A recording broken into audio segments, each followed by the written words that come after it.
Hello and welcome to another fun-filled edition of Adam's Music Box. Well, today is the birthday of Patrick Moraz, one of the very interesting composers and keyboardist extraordinaires of the 20th century.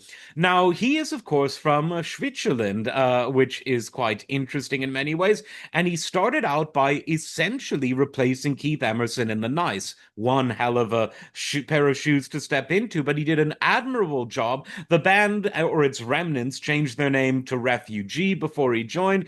So check out that album. And then, of course, he filled in into Rick Wakeman's shoes and played on one of Yes's most jazzy albums of all time, 1975's Relayer, a really good album. But I want to point you in the direction of Moraz's first solo album, known as The Story of I, or sometimes referred to The Story of One.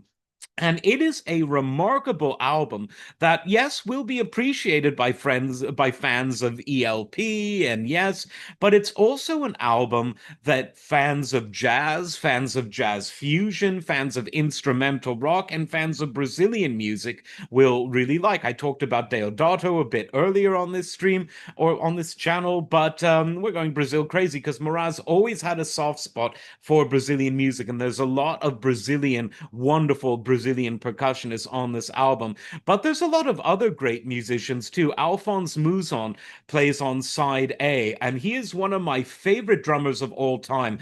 I would put in that same category as Tony Williams, Billy Cobham, Lenny White, as one of the best, most dynamic, most expressive, most balls to the wall jazz fusion drummers of jazz fusion's golden age. And then on the second side, you have one of the great studio drummers of all time, Andy Newmark. So it really is a great drummers album. You have the wonderful Ray Gomez on guitar, absolutely wonderful. Jeff Berlin on bass, who would later be poached by Bill Bruford. Such wonderful, wonderful musicians all over this album, and of course, Moraz playing every keyboard imaginable, doing all of the arrangements. And I'm reminded of the time that he sued the Moody Blue or the Blues. No, he sued the Moody Blues because he was allegedly part of the band in the 80s. They called him a sideman. They went to court over it. He referred to himself as good as Mozart and Brahms. The guys in the Moody Blues thought that was far-fetched.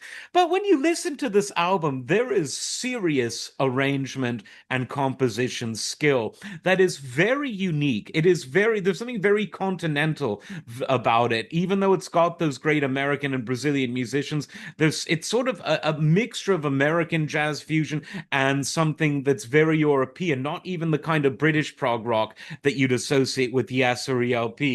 Very unique album. And then definitely check out his other solo stuff because all of his solo albums are really good, including his later, or his 80s, I should say that it's later, collaborations with Bill Bruford. Check it all out. And of course, happy birthday, Patrick.